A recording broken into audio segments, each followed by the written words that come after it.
again, going hand in hand is the steering wheel tilt. Okay.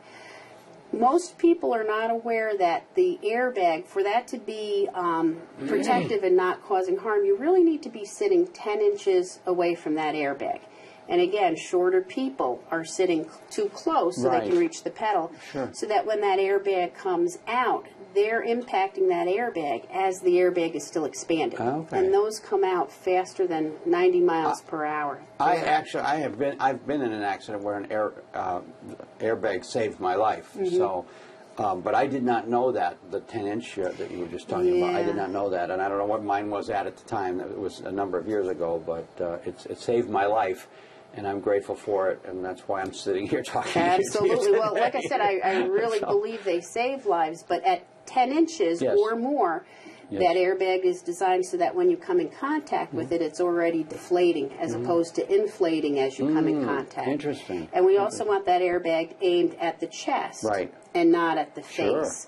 Again, people can break their nose, you know, and do facial injuries as well as, you know, concussions and brain injuries if they're sitting too close. So well, I must have been, because I remember a lot of facial abrasions, so that must have been from the airbag. But again, it's been many years. It's still a lot better than hitting that steering wheel or that windshield. You got that right. I'll take it any day. So, and with the the steering wheel tilt, not only does that get the airbag aimed at the chest, but we always want to make sure that we have 3 inches of visibility above the steering wheel or the dashboard so that you can see adequately. Again, if you can see properly, you're less likely to be in a crash. Absolutely. So, again, if most of the time we can get some adjustment in the seats.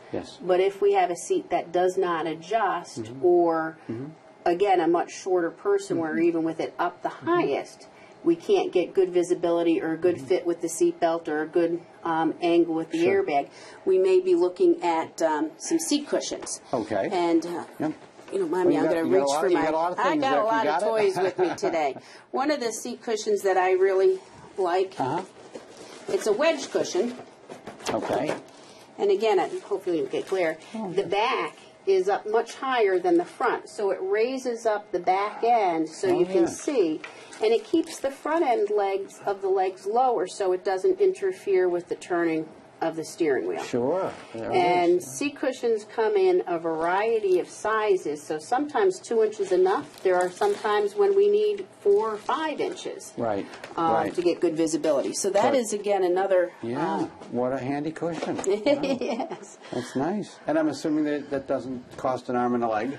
That one right there, I don't know if I'm supposed to mention where I purchased it, but with my store coupon, it came to $10. Oh, okay. So, yeah, it was very reasonable. Very reasonable. And it's better to have a seat cushion of dense foam that is designed for something like this. I've seen people coming in through CarFit, and they're sitting on 2 or 3 padded cushions where you can get some slippage and slidage. I've seen people sitting on all kinds of things, books, you know, again, where it's not comfortable, like telephone books. But again, you don't want to have, you know, that something that could slide or not interact with the seatbelt the way you want it to.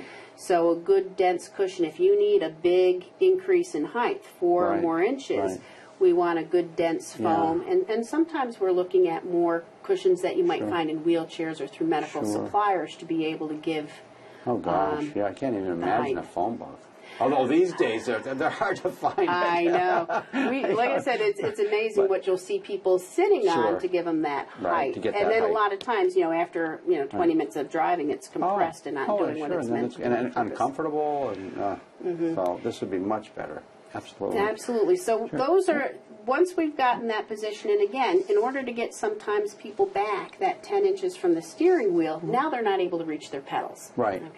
So we want to make sure that we get that best fit where we get them a safe distance away, but still able to access that pedals. And if, again, we can't, that would be a red flag item where the OT would then take a look at, is there something we need to add on, such as pedal extensions? And that is something that needs to be done by a qualified vendor, but we would give them the information. That's a better option than turning off the airbag. Right.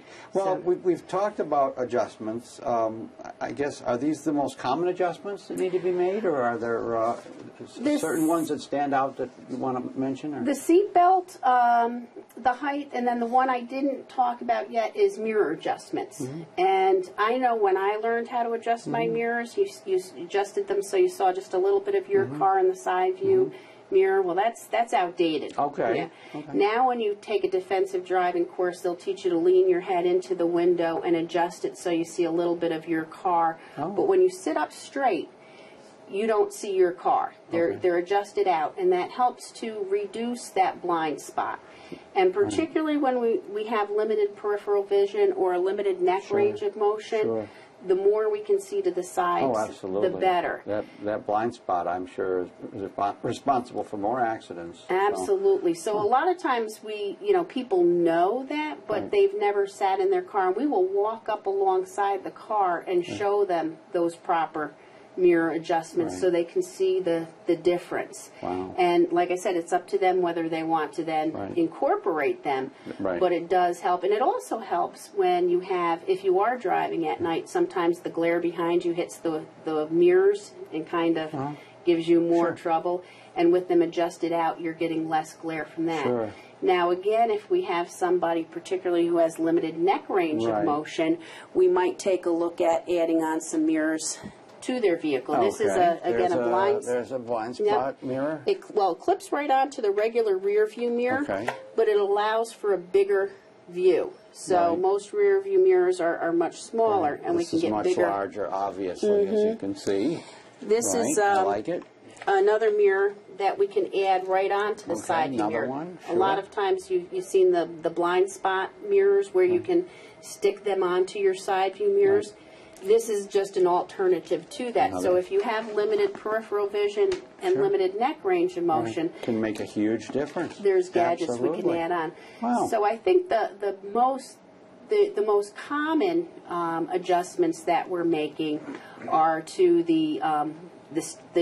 a distance from the airbag and tilting the wheel, seat belt, and mirrors. And the mirrors, right. Yeah, they tend to be the biggest adjustments. Now, are there certain vehicles that provide a better fit than others, or are they all the same? No, but there's not one vehicle. It's like one pair of shoes. You know, people are of different sizes. So I think for crash worthiness, there's a lot of organizations where you can go to find out, whether it be a small car or a larger car, who does better in crash testing. Right. But wanting to find a car that fits you. Again, smaller people tend to do better in some of the smaller cars, but there are some larger cars that have features on them, such as adjustable foot pedals, telescoping steering wheels, that can make a larger vehicle fit them better. So you want to look at some of the features like a 6-way adjustable seat and those kind of features to make it not only more comfortable but safer. Absolutely. And then there's a lot. And those are becoming more and more common on even less expensive cars. It used to be only the more expensive cars that had those, but even the less expensive cars that have this new technology that allows folks to purchase it is making it much more affordable. And it's becoming standard. I remember when anti-lock brakes were an add-on, and now it's hard to find. I don't know if you can find a car without that. I don't even know if you can buy one without them. Backup cameras. That's right. They will be standard. I've been very shortly that for on all years. cars coming out. And some of the technology that is now available on some of the higher end cars or some just specific models are the warning light on your side view mirrors that if you put your directional on and there's somebody in your blind spot, you're going to get an indicator light that tells you it's not safe to pull over. They have lane departure warnings so that if you drift over a lane, you're going to get a warning that you're drifting over. They even have some that with cruise control, if you get too close, it cuts, it's called smart cruise control. They have heads-up displays that will put that information in a more visible area for you. But with most technology, you've got to be careful because it's all tools that the driver can use, and you don't want to substitute all the technology and then have a driver that's not capable of using it, because there comes a line with what's helpful and then what's distracting. Right. I can see that. It takes some training, even with mirrors. It takes some getting used to and some training. Sure. Well, how successful has CarFit been? It's been, I gotta believe it's been phenomenal, but correct me if I'm wrong. I have the luxury of seeing people as the OT, I see people as they're exiting the program, and I always ask, you know, what did you learn? Was it worthwhile coming in? And I've never had anyone give me any negative feedback. Even the people who had a great fit when they came in, there's nothing better than hearing you're doing everything correctly. Right. So they've, you know, they've... And what does it cost? It's absolutely free. Hear 20 that? minutes of your time. Hear that? It's free. It's free. How many things are free these days? Free, 20 minutes of your time. 20 minutes of your time, and the statistics show that about 1/3 of the people coming into CarFit had a critical adjustment issue on arrival, and that 97% of these issues, when they leave, have been resolved. Wow, that's wonderful. So it's very successful. Free, 20 minutes of your time that can save your life. So when is the next CarFit event? The next and where is that CarFit being held? Tell us. We're having one this Wednesday at Judson Meadows. And I think you have the telephone number. I'm just going to say, I do have the telephone number right here. It's Judson Meadows Assisted Living. It's a brand new assisted living in Glenville. It's part of the Baptist Health System. And the telephone number is 381-2400. You know what? I want to make sure that I'm giving the right number here, because for some reason something's telling me that's not right. It's 831. I knew I was wrong. 831-2400. Call, ask for Darlene, and she will set you up. Free. Ask for Darlene. And we have other events scheduled throughout the summer at various locations. And if anyone is interested, they can go to carfit.org and click on events, and they will let you know when and where they're wonderful. being I was just going to say, we'll put all of this on the CBS 6 Facebook page as well as the CBS 6 website, so you don't have to worry about writing it down. Go there for that information. I will just mention it one more time. This Wednesday, Judson Meadows Assisted Living in Glenville, 831-2400, and ask for Darlene. Donna, I can't thank you enough for coming down and telling us all about CarFit. This has been fascinating. This is a wonderful program that's doing wonderful things for so many people. And again, thank you so much. Thank you to all our viewers who logged on, and I hope you have a great month. We will see you next month right here, 12:45 p.m. on a Monday. Bye-bye.